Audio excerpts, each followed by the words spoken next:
नमस्कार, मेरा नाम नीना है और मेरा सिलेक्शन इस वर्ष यानी वर्ष 2021-22 में जेंडर चैम्पियन के तौर पर हुआ है। एजुकेशन इंस्टीट्यूट्स में हर वर्ष जेंडर चैम्पियन की सिलेक्शन की जाती है और इस सिलेक्शन का मेन मोटिव एजुकेशन इंस्टीट्यूट्स में क्लासरूम्स में जेंडर इनइक्वालिटी को फाइंड आउट करके जेंडर इक्वालिटी को प्रमोट करना है। इस जेंडर चैंपियन सिलेक्शन के माध्यम से राजकीय महाविद्यालय जूलॉजी के विद्यार्थियों को सेंसिटाइज करने के लिए मैं नीना उपस्थित हूँ आपके समक्ष अपने विचारों को लेकर। इन जनरली इस कॉन्टेक्स्ट में फीमेल्स की इक्वालिटी के बिहेवियर के विषय के बारे में बात की जाती है। इस जेंडर चैंपियन सिलेक्शन का मेन मोटिव मेल्स और फीमेल्स की इक्वालिटी की असमानताओं के प्रति सामाजिक धारणा को बदलना है। यूं तो संविधान में स्त्रियों और पुरुषों को समान अधिकार दिए गए हैं, लेकिन इस पितृप्रधान समाज में आज भी पुरुषों की सोच स्त्रियों के रूप में राज करती है। आज भी हम इस कॉन्टेक्स्ट को, इस कॉन्सेप्ट को आसानी से पहचान नहीं पाते, क्योंकि ट्रेजेडी तो यही है कि स्त्रियों के माध्यम से ये सोच समाज को खोखला कर देती है। आज जहां एक फीमेल ही फीमेल की ग्रोथ एंड डेवलपमेंट में प्रॉब्लम खड़ा कर रही है, तो हमें इस कॉन्सेप्ट की ओर अधिक ध्यान देने की ज़रूरत महसूस हो रही है। हम सभी जानते हैं कि ये जेंडर समाज द्वारा बनाया गया एक कॉन्सेप्ट है, जिसे 2 कैटेगरीज में डिवाइड किया गया है। मेल्स और फीमेल्स को एजुकेशन, करियर, मैनर के आधार पर 2 कैटेगरीज में डिवाइड किया गया है, जिस कारण फीमेल्स की सारी एफिशिएंसीज घर की 4 दीवारी में ही बंद होके रह गई हैं।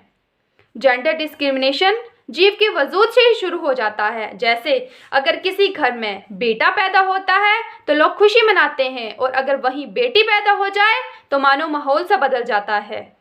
आप में से कई स्टूडेंट्स ऐसा बोलेंगे, कई लोग ऐसा बोलेंगे कि ऐसा नहीं है, लेकिन वास्तविकता यही है। हाँ, कुछ % लोगों की सोच जरूर बदली है।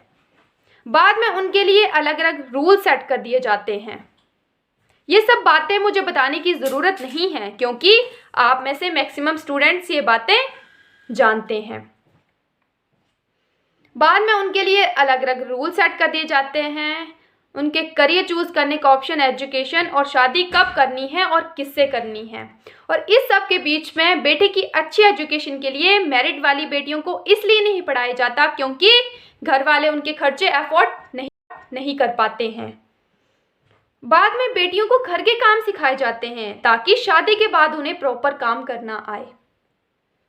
उन्हें रूल्स फॉलो करना सिखाए जाते हैं, और इस सब के बीच में वे बच्चियां, वे बेटियां अपनी हेल्थ का अच्छे से ध्यान नहीं रख पाती, क्योंकि यही तो उन्होंने अपनी माँ से सीखा है।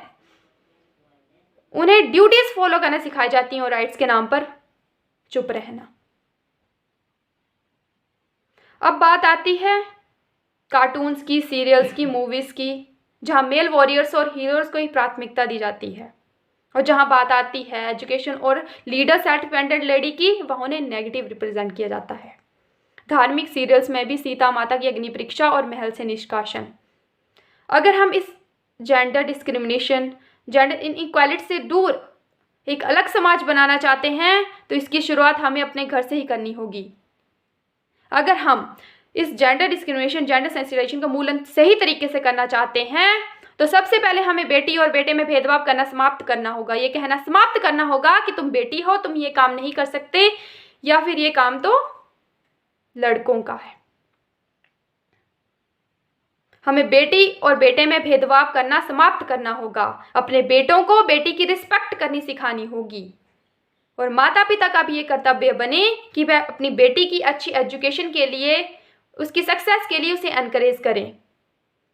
हम सभी का भी ये कर्तव्य बने कि हम इस कॉन्सेप्ट ऑफ इक्वालिटी को इंस्टीट्यूट्स में, क्लासरूम्स में पूरी तरह से फॉलो करें।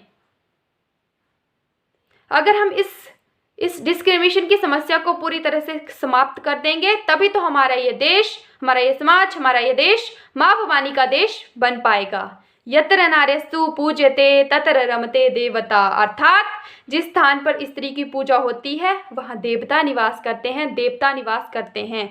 तभी तो ये वाक्य पूरी तरह से सिद्ध हो पाएगा।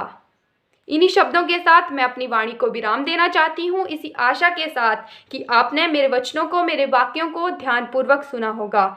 इसी के साथ धन्यवाद। जय हिंद, जय हिमाचल, जय भारत।